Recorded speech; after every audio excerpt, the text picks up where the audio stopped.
Dear students, today I will brief the chapter Minerals and Powers on some specific points. Point of discussion are introduction about minerals, types of minerals, metallic, non-metallic, about mining, types of mining, open cast, placer, underground and drilling, minerals and its distribution, about metallic minerals, about non-metallic minerals, about power resources, types of power resources, renewable and non-renewable, about non-renewable power resources, about renewable power resources, about biofuels, types of biofuels, conservation of minerals and recapitulation. Students, as you know, our Earth's crust is made of rocks and minerals. Since long, we are dependent on it for our survival. This is the most important asset for the growth of our civilization. We use minerals for various purposes. To our surrounding, we can have a number of metallic and non-metallic objects. These are constituted from the minerals. Some examples I want to give you that iron, furnitures, iron rods, pillars, girders, railway tracks and coaches are made of iron, whereas jewelries are made of gold, silver, electrical appliances are made of copper and so on. On the other hand, petroleum, coal, salt are widely used for different purposes. So we can categorize the minerals into two broad groups, the metallic minerals and the non-metallic minerals. Students, as we know, some characteristics considers the types of gradation of minerals. On this basis, we can divide it into two categories. We know the metallic minerals contain metals, whereas non-metallic minerals do not contain metals. Metallic minerals are mostly found in igneous rocks, but the non-metallic minerals are found in igneous and sedimentary rocks both. Metallic minerals mostly remain in ores, but the non-metallic occurs naturally in all states of matter. To extract the metal, we need chemical process, whereas non-metallic minerals can be extracted naturally. Metallic minerals have a shine of their own. On the other hand, non-metallic minerals don't have the property of shine. Metallic minerals are quite ductile, whereas the non-metallic minerals are not ductile and can be broken. Students, you can see some metallic minerals in the picture which occur naturally in rare and be formed due to extreme heat and pressure under the lithosphere. These include iron, gold, silver, copper. Other metallic minerals are extracted by chemically process as bauxite retains the aluminium, whereas manganese is used as an alloy for making steel and combined with aluminium to make pop cans. Students, as you know, the non-metallic minerals do not contain metals, so these are mostly occurred naturally like coal, mineral oil, natural gas. These are broadly used as fuels for different activities. The other non-metallic minerals are limestone, mica, gypsum, graphite, salt fall in this category. These are also considered as valuable resources. Some of these resources we can use naturally. Because these resources we find from the lithosphere, so the process of extraction is introduced the mining system. Through the mining, we can get these resources for our utility. The types of mining are mostly derived in four ways. First, the open cast mining is the first method applied to extract the minerals those are existed on or near the surface of the earth. In this process, we involve the huge excavators and power shovels to scoop out and strip off the minerals bearing rocks from the earth's surface and extract the required minerals from these rocks. The second type of mining is placer mining. It involves the water source. From the source of the water, the valuable minerals are to be remitted at the placer deposits in the channel of streams. For example, the gold bearing sands and gravels that settle from rapidly moving streams and rivers at points where the current slows down.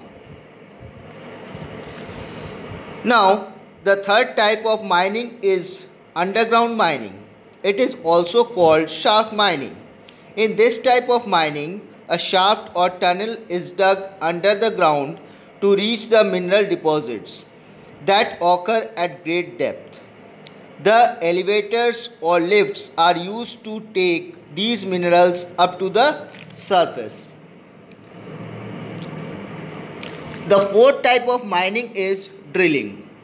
The slight difference between shaft mining and drilling is that in shaft mining, tunnels are dug for the human being to reach the mineral deposits, whereas in drilling, only a hole is used to drill from the surface of the earth to the mineral deposit that can come out on the surface either by the extreme temperature and pressure of the earth's inside or by some pressure pumps. No human power is involved to go deep down of the earth's surface. Students, as described earlier, the minerals are into two categories deposited at various places around the earth in different environments. In our country, we have numbers of minerals which are deposited in different places in our country. In our country, iron is found mostly in Bihar, Jharkhand, Madhya Pradesh, Chhattisgarh, Odisha, Karnataka and Goa, whereas around the world, iron is extracted from China, Brazil, Australia, Russia, United States, Canada and many more. It is very important mineral for the economic and industrial backbone of a country. Gold is the another important mineral. It is found in Tamil Nadu, Andhra Pradesh and Karnataka in our country. At world level, the South Africa, United States and Brazil have the large reserves of gold. The other minerals, copper, bauxite and manganese are found Bihar, Jharkhand, Rajasthan, Madhya Pradesh, Odisha, Maharashtra, Gujarat and Tamil Nadu respectively. Students, you know all the minerals on the earth have its own properties, characters and value. Due to this, all minerals get its importance. Gold and silver have its economic value. These are the precious metals considered the economic strength of the country, and these are also used in making ornaments. Iron and bauxite are also very important minerals used in construction of buildings, dams, bridges, rail coaches and tracks, aeroplanes, utensils, etc. Whereas silver, copper and aluminum are also used in electrical industries for its property of conductivity. The non-metallic minerals also have distinct character and properties. Though these are mostly non-conductive materials, so these are mostly used as bad conductor. materials and as preservatives. Mica is one of the mineral that is used in electrical boards, furnitures and in other way. The natural salt is used as preservatives by the fish and meat packing industries.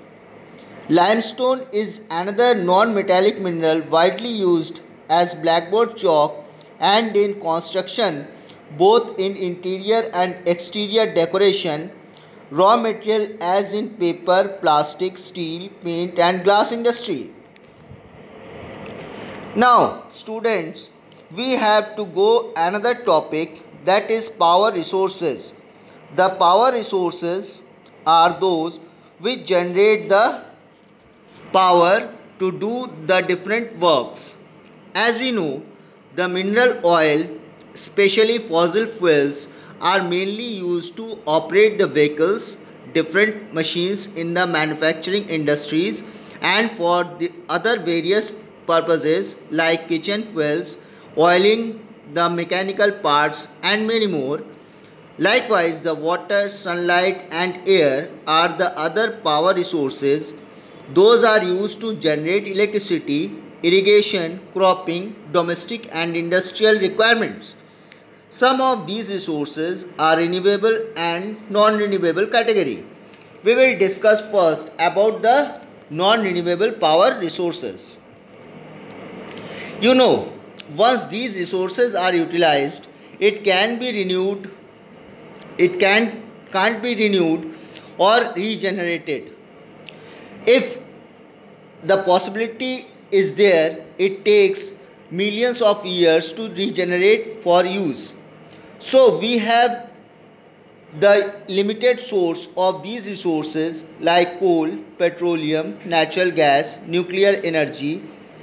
We know its rate of exhaustibility is more than its regeneration. So this is the high time for us to conserve these resources for future generation. The second option, we have the availability of renewable resources which can be able to meet our demands in replacement of non-renewable resources which are recklessly using by the humans. Air, water, sunlight, geothermal energy, tidal energy and biofuels are fall in this category. We can get these powers abundantly on the earth. These powers do not create pollution, so these are environmental friendly. The present generation is therefore looking for its importance in environmental upgradation and trying to explore its various uses that can meet our demand. Now, students, you know that non-renewable sources are limited in our nature. Its various use also cause the pollution. But on the other hand, it produces more power in contrary to renewable sources of energy. One of the major drawback of these resources that these are not equally found around the world. So, the monopoly of these resources may create a major problem in concern to economic fluctuation for those countries which are not financially prosper, like coal, petroleum, natural gas and atomic plants are concentrated in some countries which are regularly threatened for capturing these resources by the powerful countries. Whereas the renewable sources of energy is distributed equally on the earth and due to cost-free and abundant supply in nature, not any country can claim to its proprietorship. These resources can sustain forever on the earth and its use cannot lead to environmental degradation. One of the major drawbacks to utilize these resources faces heavy cost for its equipment's installation.